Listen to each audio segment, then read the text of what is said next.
Après le banquet, il ne s'est rien passé de spécial dans le palais pendant un moment. Du moins jusqu'au moment où notre protagoniste reçut une lettre d'invitation. C'était venant de la duchesse de Célimone. Ce fut très contraignant pour notre protagoniste, car visiblement c'était la première fois qu'elle voyait ce nom.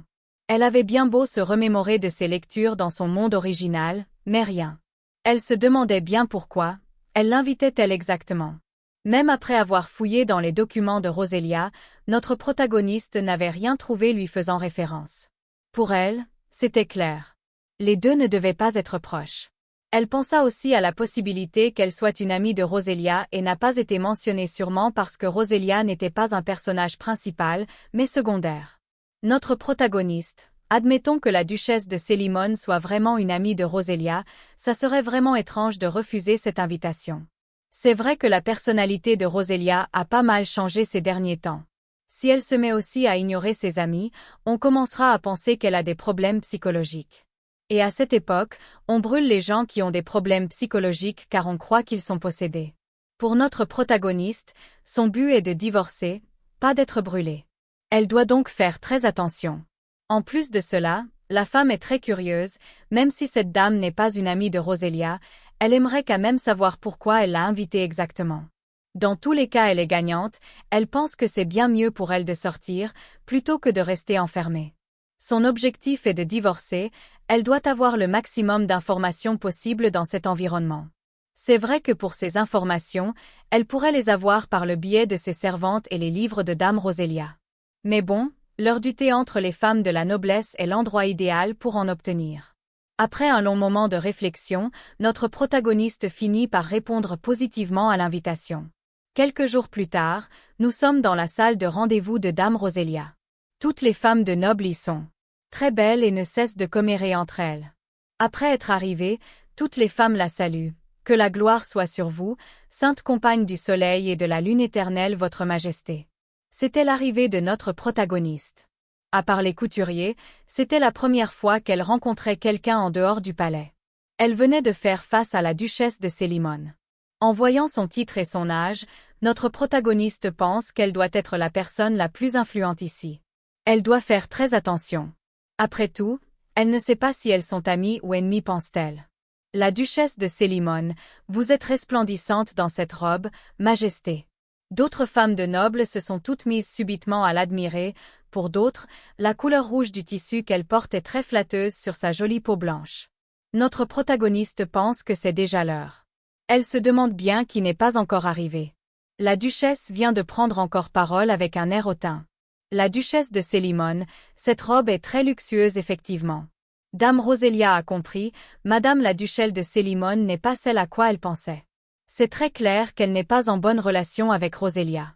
C'est très impoli de parler d'argent dans les familles nobles de l'Empire. Donc, même pendant les fêtes de la noblesse, parler d'argent est complètement inconvenant. Il en est de même pour les phrases du genre « Combien ça coûte ?» ou « Ça a l'air cher ?» puisqu'elle vient de dire que ma robe est luxueuse. La duchesse de Célimone, seule ma robe est luxueuse. Voilà ce qu'elle a voulu dire. C'est clair, la duchesse veut faire savoir à Roselia qu'elle a des vêtements plus chers que celles de l'impératrice. Dame Roselia dans ses pensées, elle n'a même pas le statut pour dire ça de l'impératrice. C'est impossible qu'une femme de son âge ne soit pas au courant de ce qui se dit ou pas au sein de la noblesse impériale. Même si l'Empire est considéré comme un endroit où le pouvoir réel est beaucoup important. Et que le duc de Blanchette n'est plus que le nom d'un ministre méritant lors de la création de l'Empire. Comment est-ce possible que personne ne respecte Roselia? J'imagine qu'elle croit que je ne suis qu'une paysanne qui n'est pas encore habituée à la manière dont les nobles s'expriment. Notre protagoniste laissa paraître un sourire, cette femme ne savait pas une chose, elle n'est pas la vraie Roselia qui se fait torturer par tout le monde. Les choses ont changé. La duchesse ne pensait pas qu'elle pouvait répondre car sa personnalité était connue. Dame Roselia, eh bien, c'est du Winston mystique. J'aurais pu porter une multitude d'autres modèles. Je n'ai fait que choisir. Maintenant que j'y pense, votre robe vient de la même boutique, non? La duchesse est contrariée par les propos de Dame Rosélia, elle n'avait pas imaginé un dénouement pareil. La duchesse, veuillez m'excuser votre majesté, mais en tant qu'hôte, je dois m'occuper de l'organisation de cette soirée. Dame Rosélia la comprend, elle préfère fuir, après une telle offensive elle s'est sentie comme une moins que rien. Après tout, elle porte une robe de chez Winston que je n'ai pas sélectionnée et qu'elle a donc récupérée. Sa fierté aurait été blessée si elle était restée en ma compagnie, pense Dame Rosélia. Dame Rosélia dans ses pensées, tu n'aurais pas dû me chercher si tu n'en avais pas le cran. D'ailleurs, il y a 2 sièges vacants. À qui sont ces places se demande la femme. Une voix vient de se faire ressentir, c'est Dame Aïcha. Elle vient d'arriver et demande des excuses pour son retard. Chose qui n'a l'air de gêner personne, au contraire, elles s'empressent toutes pour la passer leurs salutations. Dame Aïcha, bonjour. Allons, asseyez-vous. Dame Rosélia l'a remarqué, elle est en train de se la péter devant toutes ces femmes. Quel spectacle ridicule. Dame Aïcha. Oh. Votre Majesté, je ne m'attendais pas à vous voir ici.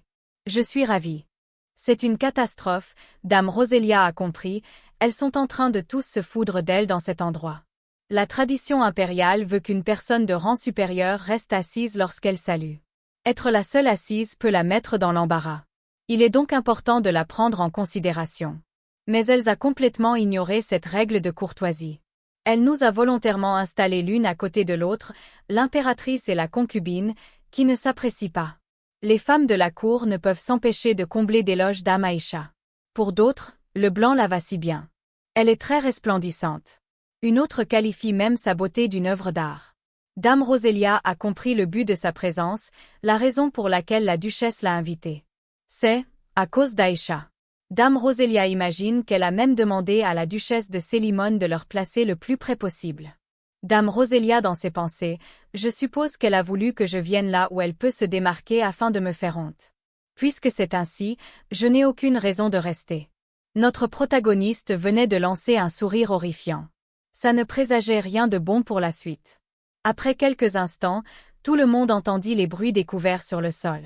Dame Aïcha fut horrifiée par cette scène, sûrement parce qu'elle venait de voir qui les avait renversés et comprit que rien de bon n'en sortirait. La duchesse essaya même de savoir ce qui se passait. Mais fut arrêtée par Dame Rosélia immédiatement. Dame Rosélia, les rôles de supérieur et de subalterne me semblent inversés ici. La disposition des tables a été décidée en conséquence. La duchesse, quel est le problème? Nous avons fait une grosse erreur, Votre Majesté. Nous avons été stupides, pardonnez-nous. Pour notre protagoniste, tout ça est ridicule, elles étaient probablement toutes au courant. Même si Aïcha est celle qui est derrière tout ça. Après que Dame Rosélia interpella Dame Aïcha, celle-ci sursauta. Elle venait de lui demander si elle n'avait rien à lui dire.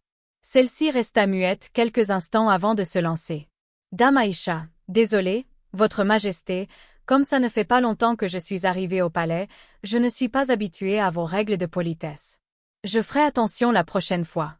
Pour Dame Rosélia, ça devient déjà habituel pour elle de trouver des excuses. Et c'est fatigant de le constater. Pour notre protagoniste, c'en était assez pour elle aujourd'hui. Dame Aïcha n'avait pas imaginé que la situation se retournerait complètement contre elle. Dame Rosélia d'un simple mot, venait de mettre un terme à cette soirée de thé en montant les escaliers pour s'en aller.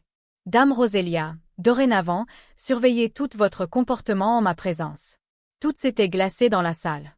La peur pouvait se lire sur le visage de toutes ces femmes de nobles dans la pièce. Pour Dame Aïcha, elle était dans une colère noire. Nous sommes dans la salle du trône où Dame Aïcha est en présence de l'empereur. En réalité, elle est en train d'expliquer ce qui s'y est passé pendant cette soirée à celui-ci. L'empereur Alexandre, Aïcha, occupe-toi de cette affaire toute seule. Elle est surprise de la réponse de l'empereur, elle qui espérait renverser la vapeur en allant se plaindre. L'empereur Alexandre, croyez-vous que l'empereur a assez de temps pour s'immiscer dans des querelles qui ont lieu lors de vos goûters? Dame Aïcha, est-ce que par hasard, je vous ennuie? Je pensais juste que vous seriez attristée de savoir que je n'arrive pas à m'acclimater au palais impérial. Je ne faisais que vous raconter comment j'allais. Mais il faut croire que cela vous dérange, alors que vous êtes occupée. L'empereur Alexandre, ne me dis pas ça. Tu ne m'ennuies pas du tout. Dame Aïcha, mais, vous me semblez trop occupée pour prêter attention à ce que je vous dis. L'empereur Alexandre dans ses pensées. Tu en es consciente, alors pourquoi me dire des choses inutiles? L'empereur Alexandre. Aïcha, que veux-tu que je fasse? Dame Aïcha, eh bien, peut-être que c'est un peu osé, mais après le goûter, j'ai entendu les femmes de la noblesse insulter l'impératrice. Il faut dire que ce que Sa Majesté a fait m'a un peu étonné aussi. Si je lui dis directement, cela pourrait être vu comme de l'impolitesse et puis Sa Majesté l'impératrice pourrait mal le prendre. J'aimerais que vous lui fassiez part de mes inquiétudes.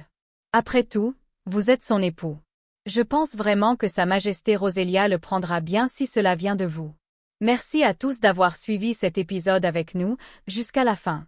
Nous sommes obligés de nous arrêter ici pour le moment. Avant de terminer, nous vous recommandons de vous abonner, de laisser un gros pouce bleu et partager la vidéo. Des projets épiques sont en cours d'élaboration pour vous combler au grand max. À bientôt.